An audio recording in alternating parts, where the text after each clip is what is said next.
Assalamualaikum warahmatullahi wabarakatuh dan selamat pagi. Waalaikumsalam.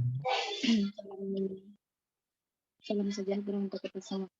Baik, di mana pembelajaran hari ini kita masuk pembelajaran materi kedua, di mana minggu kemarin kita membahas tentang perlawanan terhadap Portugis. Teman kali ini kita membahas tentang perlawanan terhadap VOC.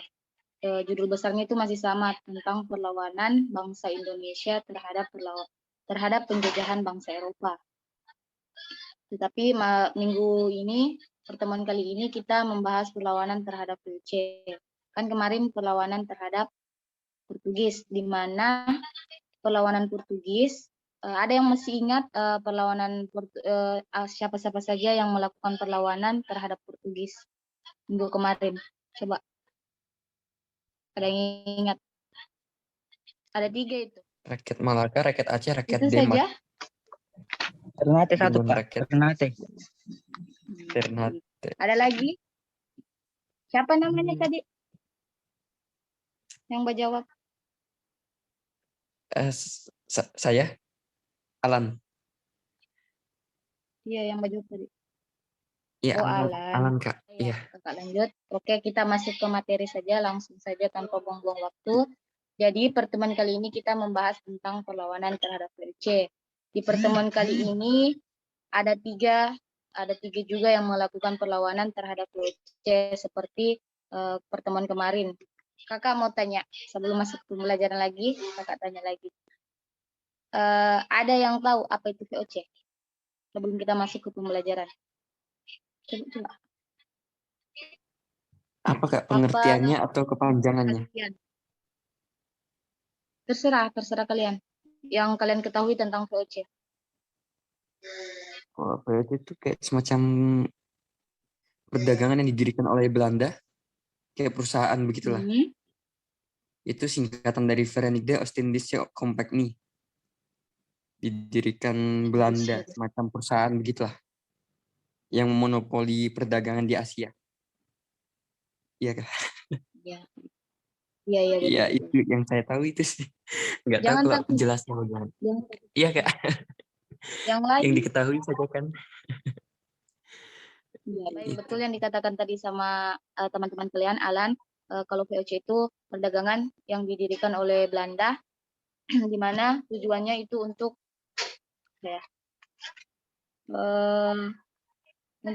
mengumpulkan perdagangan-perdagangan yang ada di bukan timur ya. Jadi yang pertama melakukan perlawanan terhadap VOC itu yang pertama Kesultanan Mataram. Di mana awalnya VOC itu diizinkan untuk membangun sebuah loji sebagai kantor perwakilan dagang di daerah Jepara. Awalnya hubungan antara VOC dengan Mataram itu baik-baik saja, sehingga mereka itu diizinkan untuk membangun sebuah loji.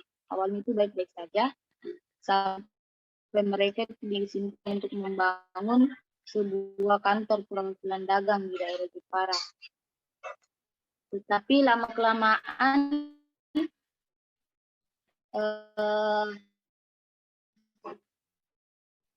Sultan Agung merasa keberadaan itu membawa dampak buruk bagi wilayah mereka.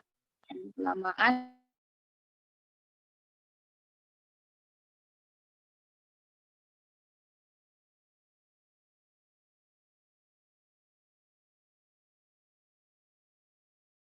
yang kedua yaitu mengusir VOC dari Jawa. Keberadaan VOC lama-kelamaan itu semakin membuat Sultan Agung semakin khawatir terhadap wilayah mereka. Maka pimpinan Sultan Agung melakukan tiga serangan yang dilakukan oleh Mataram untuk VOC. Di mana penyerangan yang pertama itu menyerang loji atau kantor dagang yang telah dibangun oleh VOC. Terus penyerangan pertama itu terjadi pada tahun 1618.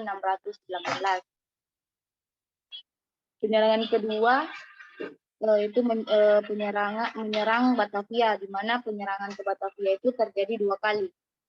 Yaitu yang pertama menyerang Batavia pada tahun 1628, di mana penyerangan ini gagal. Mereka terkalahkan, Mataram terkalahkan oleh VOC, di mana menggugurkan lebih dari 1.000 prajurit, kurang lebih dari 1.000 prajurit yang gugur dalam penyerangan Batavia yang pertama ini. Ketika mereka terkalahkan oleh penyerangan yang pertama di Batavia, tetapi tidak menyusutkan pasukan Mataram ini dalam melakukan perlawanan lagi. Mereka melakukan perlawanan kedua ke Batavia, yaitu pada tahun 1629. Di penyerangan kedua ini mereka masih gagal. Mereka gagal lagi, masih terkalahkan oleh VOC, di mana penyebab kekalahan mereka di penyerangan kedua itu karena kurangnya senjata. Yang kita ketahui Mataram itu kurang senjata karena VOC memang dari sananya kan sudah lengkap persenjataannya. Seperti Belanda ini melawan Indonesia, kita masih kalah persenjataan. Jadi penyerangan kedua ini masih gagal, masih gagal. Terus penyebab yang kedua mereka gagal yaitu karena adanya wabah penyakit yang menyerang pasukan Mataram, pasukan Sultan Agung. Terus penyebab yang ketiga yaitu kurangnya pangan, di mana lumbung-lumbung makanan mereka itu diketahui oleh VOC, lumbung-lumbung makanan yang disediakan oleh Mataram pada saat peperangan itu diketahui oleh VOC, sehingga persediaan mereka itu direbut oleh VOC. Memang VOC ini taktiknya itu luar biasa. Jadi itu perlawanan Kesultanan Kesultanan Mataram. Jadi kita pindah lagi ke slide berikutnya. Baik, yang kedua yaitu perlawanan Kesultanan Banten, di mana Kesultanan Banten ini dimulai dari persaingan dagang antara VOC dan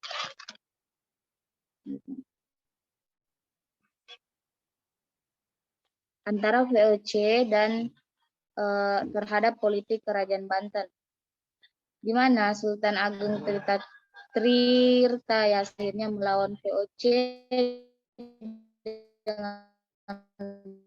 bersama dengan pedagang-pedagang asing lainnya, dan akhirnya Kesultanan yang melakukan kerjasama dengan pedagang-pedagang asing seperti Inggris salah satunya, di mana Sultan Agung kemudian menyerang kapal-kapal VOC yang ada di perairan Banten.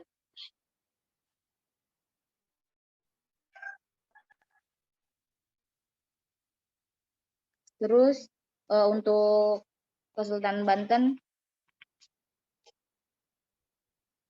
di perairan Banten serta wilayah-wilayah yang berbatasan dengan Batavia seperti peperangan di daerah Angke dan Tangerang pada tahun 1658 sampai 1659. Terus perlawanan yang ketiga itu terjadi di perlawanan pada VOC itu, perlawanan Goa terhadap VOC, di mana yang kita ketahui pada abad ke-17 Sulawesi Selatan itu telah muncul beberapa kerajaan kecil, yaitu yang pertama Goa, Talo, Sopeng, dan Bone, di mana keempat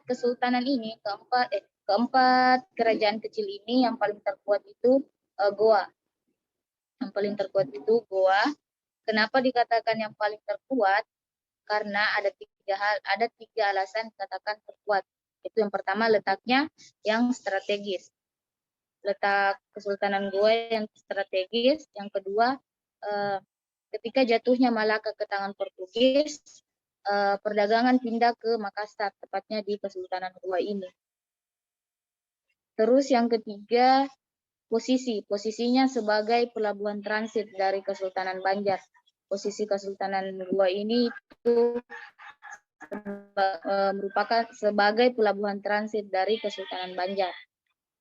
Itulah mengapa dia dikatakan sebagai itulah mengapa Kesultanan Goa dikatakan yang terkuat di antara ketiganya itu. Terus awal hubungan VOC dengan Kesultanan Goa itu baik-baik saja, seperti awalnya memang mereka ini masuk dengan cara yang baik, tetapi lambat laun mereka terasa terancam oleh kedatangan VOC, di mana di Kesultanan Goa ini VOC mengatakan bahwa akan melakukan monopoli dengan beberapa daerah di Goa seperti Malaka, di Kesultanan Goa yaitu seperti Malaka, Batavia, dan Maluku. VOC mengatakan bahwa akan melakukan monopoli. Maka hal itu yang membuat hubungan antara VOC dengan Kesultanan Goa itu menjadi retak. Sehingga terjadilah beberapa perlawanan yang dilakukan oleh Kesultanan Goa terhadap VOC. Yang pertama itu pelucutan dan perampasan armada VOC di Maluku oleh Hasanuddin dengan pasukannya. Nah, pelucutan dan perampasan armada ini oleh Hasanuddin dan pasukannya menyebabkan terjadinya Perang Makassar, di mana Perang Makassar ini terjadi selama 3 tahun, yaitu dari 1669. Dalam peperangan Makassar dan VOC, Makassar dengan Kesultanan Goa ini dengan VOC, yaitu di mana VOC bekerja sama dengan Arum Palaka atau Raja Bone. VOC ini bekerja sama dengan Arum Palaka, Raja Bone, di mana pada saat itu Raja Bone dengan pasukan Hasanuddin memiliki konflik antara Raja Bone dengan pasukan Hasanuddin ini, pimpinan Goa, pada awalnya memang memiliki konflik. Sedangkan konflik antara mereka berdua diketahui oleh VOC. Maka VOC mengambil kesempatan terhadap perselisihan antara Arum Palaka atau Raja Bone dengan pasukan Hasanuddin.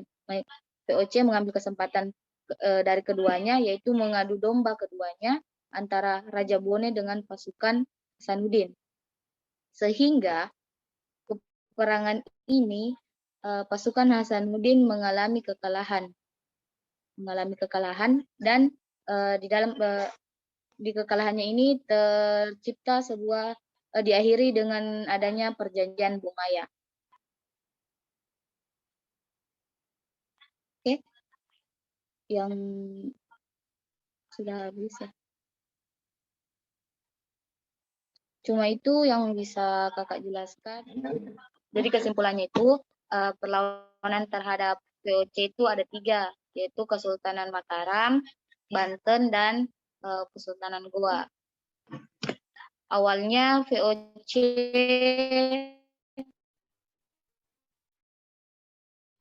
masuk ke daerah-daerah.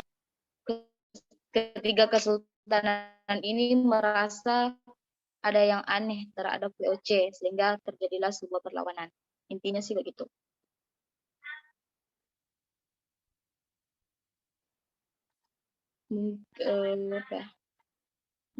Nggak ada yang mau bertanya. Kayaknya masih ada waktu. Oh iya, kakak mau ingatkan.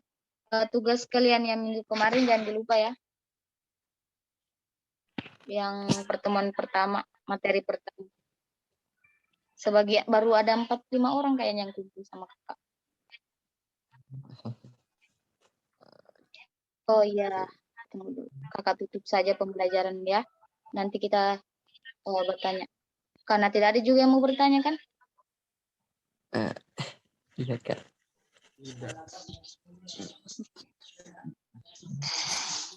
Oke, alhamdulillah pertemuan kedua kita ini sampai di sini.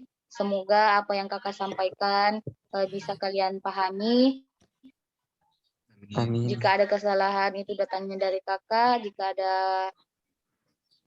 kesalahan, jika ada sesuatu yang baik itu datangnya dari Allah, dan kakak akhiri pertemuan kali ini mengucapkan Assalamualaikum warahmatullahi wabarakatuh. Waalaikumsalam Waalaikumsalam. warahmatullahi wabarakatuh. Waalaikumsalam warahmatullahi